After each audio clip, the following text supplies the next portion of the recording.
On disait, mais un tel est décédé, un tel est malade, a aussi un cancer, et l'autre, mais tu ne savais pas, mais une telle est...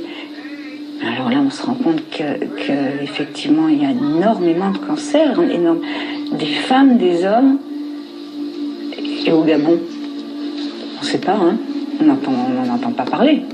Donc on s'imagine que c'est la même chose, et puis que tout ça, c'est dû à l'uranium, en fin de compte. On s'est dit, c'est pas possible. De toute façon, là-bas, on nous disait que tant que l'uranium n'était pas traité en France, on ne risquait rien. Voilà.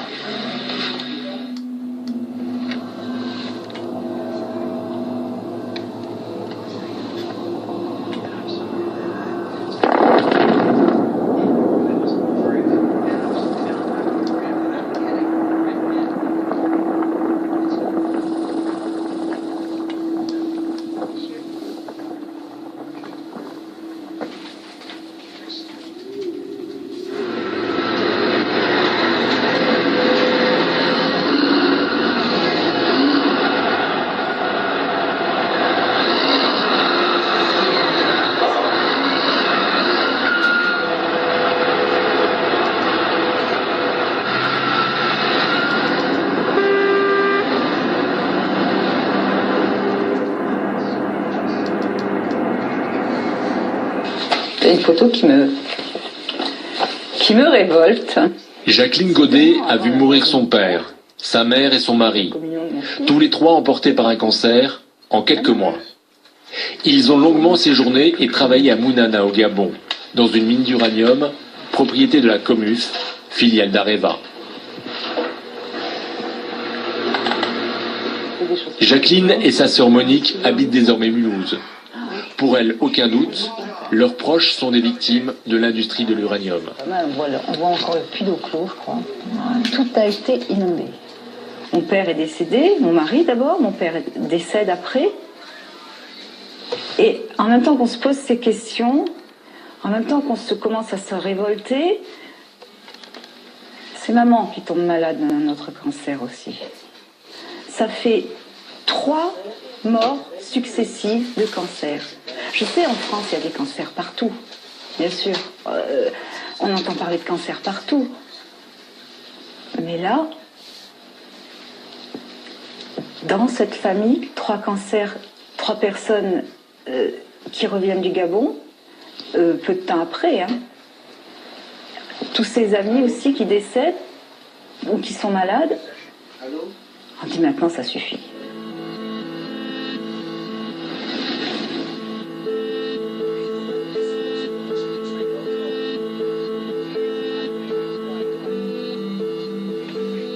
Mounana, Gabon. L'ancienne cité des cadres est à l'abandon. Vestige d'une époque faste qui faisait vivre toute la région. La mine a fermé en 1999. Les expatriés sont partis. Les mineurs, eux, sont restés avec leurs familles. Mais ils n'ont plus de travail. Seule consolation, ils ont pu garder leur logement dans les cités ouvrières de la vallée. Mais depuis quelques mois, de mauvaises rumeurs circulent. Les maisons auraient été construites avec des stériles miniers radioactifs. Expliquez-moi un peu. Bon, mais là, on a 2 cartes de l'exploitation minière d'uranium à Mounana. Vous avez ce côté-là, la première carrière, qui est sur la carte là. C'était la première carrière d'exploitation, qui s'appelait la carrière de Mounana. Et puis, on a eu une deuxième exploitation qui a situé, qui était une exploitation souterraine, je crois, celle de Bouindi. Et après, on est repassé ici, ça c'est l'exploitation d'eau clos. Une carrière aussi, qui aujourd'hui est remplie d'eau, maintenant vous voyez.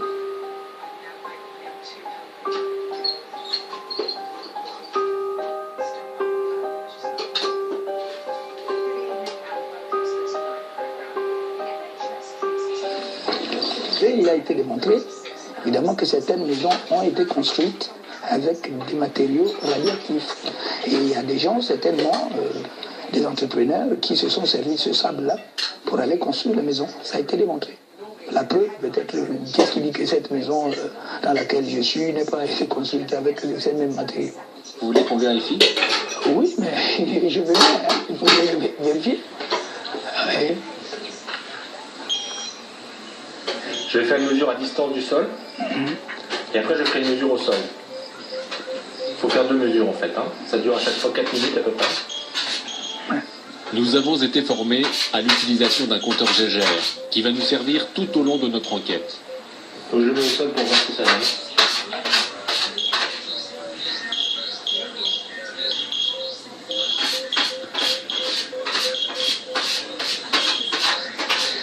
Donc vous voyez, on est à 0,78, c'est-à-dire la radioactivité naturelle c'est 0,10, on est à 8 fois la radioactivité normale. Vous le saviez? Ben non.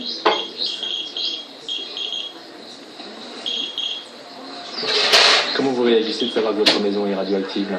Mais j'ai réagi comme tout le monde qui peut savoir qu'il est en danger. Moi, je suis en danger.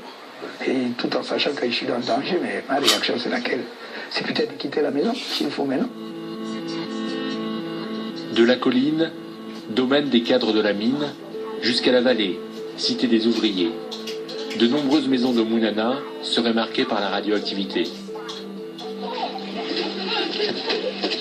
Dans la cité Rénovation, 3000 habitants vivent dans 660 logements. La IEA, Agence internationale à l'énergie atomique, a contrôlé ces bâtiments et recommandé la destruction d'une vingtaine de blocs. Un seul a pour l'instant été démoli. En attendant leur expulsion, les habitants continuent d'habiter ces maisons inconscients du danger. On a fait la mesure ambiante, là c'est 0,41, maintenant on va faire la mesure au sol pour voir ce que ça donne. Ouais. Non, on sent que ça donne bien.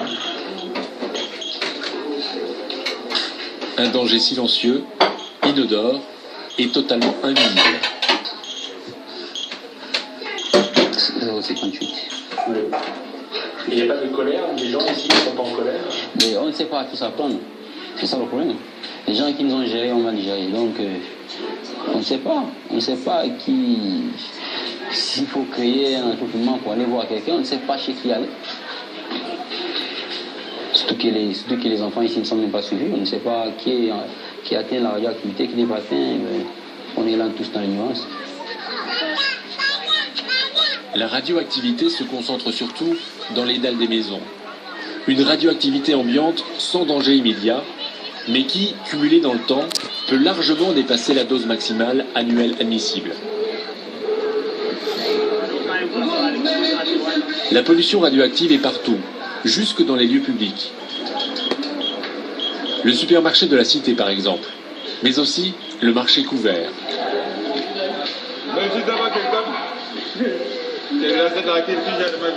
Ici, les agents du CNPPRI, l'organisme de surveillance de la radioprotection du Gabon, sont venus faire des prélèvements. Un carottage dans la dalle en témoigne.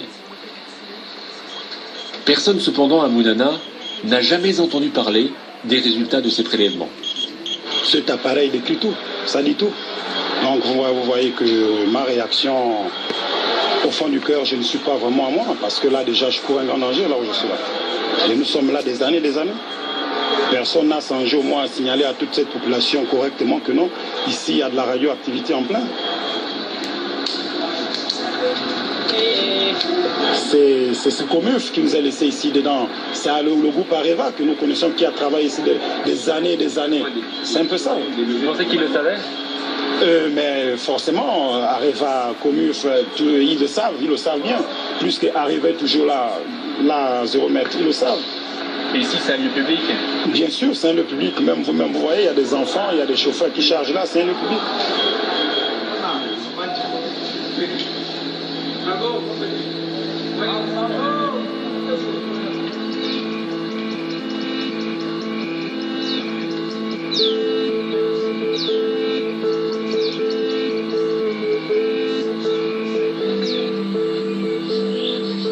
Partout où nous allons à Mounana, notre compteur Gégère signale la présence invisible de la radioactivité.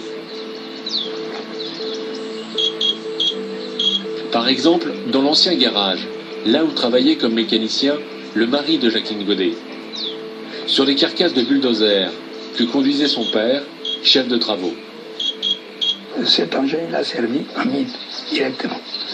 Par contre, le gros but là, il a servi directement en carrière aussi. Bon, il devait peut-être se retrouver avec les autres de l'autre côté. Ils sont restés là. Ils sont restés là. On va faire une mesure au niveau du sol. Ces épaves sont les dernières traces de l'activité de la Comuf. L'ancienne usine de traitement du minerai a disparu. À son emplacement, il ne reste qu'un grand terrain vague. Comme si elle avait souhaité effacer les traces de son passage, la filiale d'Areva a démoli l'usine et déversé ses gravats au fond d'une ancienne mine à ciel ouvert, la carrière d'Oclos. Aujourd'hui, ce vaste trou, profond d'une centaine de mètres, est totalement rempli d'eau. Cette carrière, aujourd'hui, elle est remplie d'eau. Et lorsqu'on a démantelé l'ancienne usine et la nouvelle, tous les déchets ont été rejetés. Donc, tout ce qui a servi à la construction de l'usine, le fer, les engins de mine, tout a été jeté à l'intérieur de cette carrière. On a mis de l'eau. Et au fur et à mesure, avec les pluies, avec certainement les eaux de couches d'eau souterraine, ça finit par se remplir. Et de là, cette eau, ils ont fait un petit canal. Cette eau-là se replonge malheureusement dans une rivière que les gens se lavent actuellement là-bas.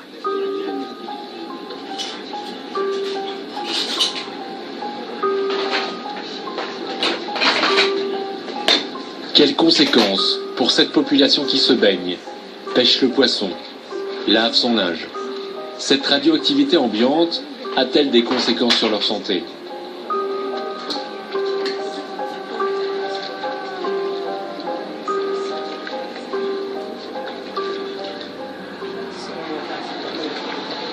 Avant de fermer la Comuf, Areva n'a pas seulement ordonné la destruction de l'usine. Le groupe a aussi lancé des travaux gigantesques qui ont totalement modifié le paysage. On a construit cette digue qui a stoppé net le cours de la rivière Ngamamungu. Moïse, un ancien mineur, confirme que là aussi on a jeté des déchets avant de laisser monter l'eau. La digue, on l'a construite, c'est pour noyer tous les déchets venant des usines. Tous les travaux de la digue ont duré au moins 2 ou 3 ans, hein, parce que c'est bien avant la fermeture de l'usine qu'on a fait ça. À ton avis, pourquoi on a fait ça? C'était pour faire disparaître les traces? C'était pour faire disparaître les traces. En aval de la digue, l'ancien lit de la rivière a été recouvert de terre, sur 50 hectares. Le site est sous surveillance. Un capteur d'air mesure 24 heures sur 24 la présence éventuelle de radon, un gaz radioactif issu de la désintégration d'uranium. Si Areva a pris soin de déverser ici 200 000 mètres cubes de terre, c'est que pendant des années, l'usine a rejeté ses déchets directement dans la rivière. On estime à 2 millions de tonnes ces déchets à la fois radioactifs et chimiques.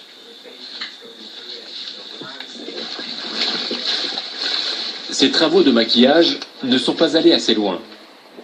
Albert, un habitant de la cité, nous guide dans la forêt voisine. Nous allons retrouver l'ancien lit de la rivière. Le sol est totalement recouvert de boue radioactive. Albert, où est-ce qu'on se trouve ici, là? On se trouve vers le bas de la digue de Mitembe. On n'est pas tellement loin de la rivière. On rejetait directement dans la rivière? Mais ça descendait sur la rivière direct, puisque les vidanges étaient sur la descente des rivières. Directement? Directement. Il n'y avait pas il n'y avait pas à rejeter où. Ils ont jeté ça où? C'est ici qu'ils l'ont jeté? Ils ont jeté tout ici, et tout descendait. Tout descendait le long de la rivière. Donc là, on est à 1 mètre du sol, là, et on est déjà à 3,55.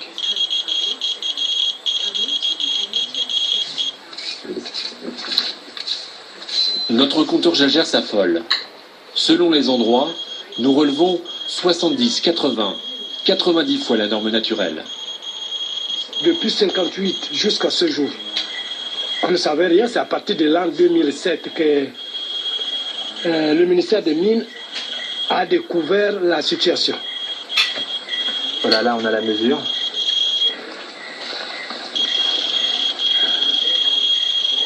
6,98, 70 fois la norme. 70 fois. En 2007, l'organisme de surveillance de la radioprotection du Gabon effectue des mesures et interdit à la population de se rendre dans la forêt. Les femmes venaient ici tremper le manioc, nourriture de base de l'alimentation des familles. Et pourquoi ils allaient dans la rivière alors? Mais le manioc se plonge toujours dans la rivière. Le manioc, forcément, il faut que ça trouve sa solution dans la rivière pour être mou. On ne peut pas le manger en tubercule. Si tu veux manger en tubercule, oui, mais quand tu veux manger en manioc, tu plonges dans l'eau. Donc on plongeait le manioc dans l'eau ici? Oui, on plongeait le manioc dans l'eau. Pendant combien d'années? Ça fait plus de 30 ans.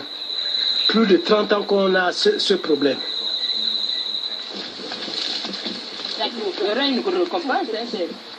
La Comuf savait, mais pendant toutes ces années, personne n'est venu dire aux femmes du village qu'il y avait un risque de contamination des aliments.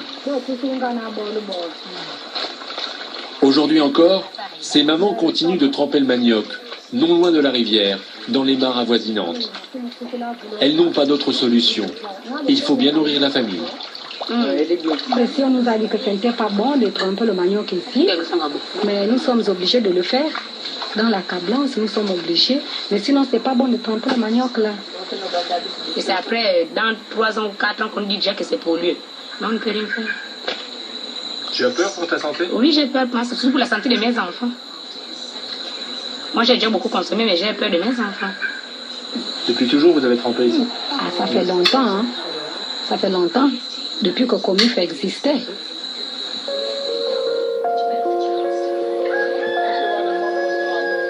Les habitants de Mounana ne savent rien des analyses réalisées sur place, des résultats des capteurs. Tous ont le sentiment d'avoir depuis toujours été laissés volontairement dans l'ignorance.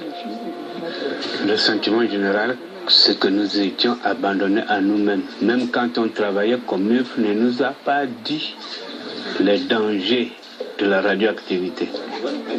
Nous avons emporté avec nous une liste de mineurs qu'on nous a signalés comme étant malades. Nous allons tenter de les retrouver. Les malades, il y en a eu. Les malades, il y en a eu. Il y en a qui sont morts. Ils sont morts de quoi, ces gens-là? Il y en a qui sont morts des infections pulmonaires, il y en a qui sont morts de mal de pied, de mal des articulations. Là, j'ai des noms de mineurs qui disaient qu'ils étaient malades il y a 3-4 ans. Vous allez me dire s'ils sont encore en vie. Benoît Yondanga. Il est mort. Benoît Bobata. Il est mort. Gilbert Ngana. Il est mort.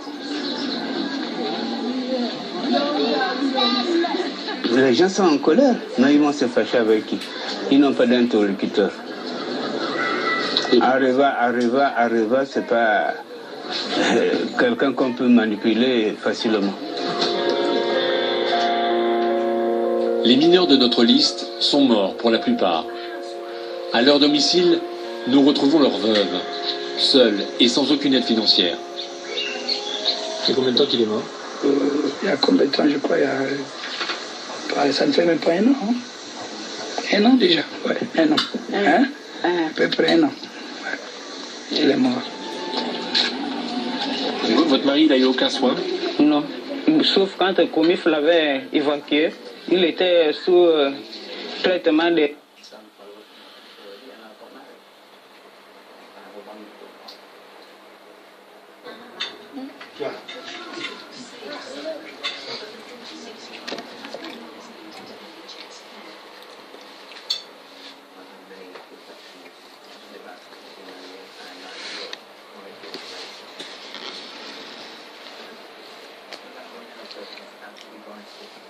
Where's my water?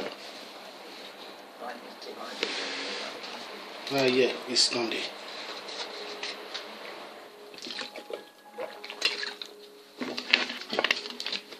Bon. Donc, nous avons entendu ce qui se passe au Gabon. Il y a ce grand phénomène au Gabon. Pourquoi? À cause de la méchanceté de l'être humain. Ali Bongo, il veut tout prendre. Il veut tout effacer, toutes les vies au Gabon. Vous avez suivi? Les gens, les pauvres gens qui ont travaillé dans les mines de l'uranium, mais qui sont des gens sacrifiés. il y a pas mal de gens qui décèdent au Gabon à cause du laisser-aller, à cause du désordre. Il n'y a pas de gouvernement au Gabon. Il est temps que le peuple gabonais récupère le Gabon pour faire du Gabon un état de droit. Un état de droit. Car Ali a détruit complètement le Gabon. Oui. Est-ce que c'est normal ce qui se passe là-bas? Je dis non. Et il faut que ça change. Il faut que ça change. Et tout le monde devra s'intéresser à ce que l'armée congolaise est en train de faire au Gabon. Pillage immense de l'or pour le petit Ali. Est-ce que c'est normal? Nous avons le devoir d'ouvrir nos yeux. Tout le peuple africain doit se retourner en direction du Gabon, car les Gabonais sont nos parents. L'Africain ne doit plus dire non, les problèmes des Gabonais, c'est aux Gabonais. Non, c'est les problèmes de tous les Africains. Et tous ceux vraiment qui sont des panafricanismes doivent s'intéresser du problème du Gabon, doivent s'intéresser du problème de la RDC, doivent s'intéresser du problème de toute l'Afrique.